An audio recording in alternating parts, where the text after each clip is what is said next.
మగవాళ్ళకు బంగారం అంటే ఎంతో ప్రీతి. ఇంట్లో ఏ చిన్న ఫంక్షన్ జరిగినా మహిళలు ఎక్కువగా బంగారం కొనుగోలు చేసేందుకు ఇంట్రెస్ట్ చూపిస్తుంటారు. అలాంటి బంగారం ధరలు మాత్రం స్థిరంగా ఉండవు.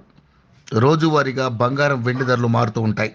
ఈ నేపథ్యంలో యోయో టీవీ ఛానల్ తమ వ్యూవర్స్ ప్రయోజనాల కోసం బంగారం ధరలకు సంబంధించిన సమాచారాన్ని అందిస్తుంది. ఇప్పుడు పెళ్లిళ్ల సీజన్ వస్తోంది. బంగారం ధరలు మరింతగా పెరిగే అవకాశాలు ఉన్నాయని బులియన్ మార్కెట్ నిపుణులు చెబుతున్నారు. తాజాగా దేశీయంగా బంగారం ధరలు స్వల్పంగా తగ్గాయి. దేశీయంగా ధరలను పరిశీలిస్తే 22 క్యారెట్ల 10 గ్రాముల బంగారం ధర 57,590గా ఉండగా 24 క్యారెట్ల 10 గ్రాముల బంగారం ధర 62,830గా ఉంది. ఇక కిలో వెండి ధర 75,500గా కొనసాగుతోంది.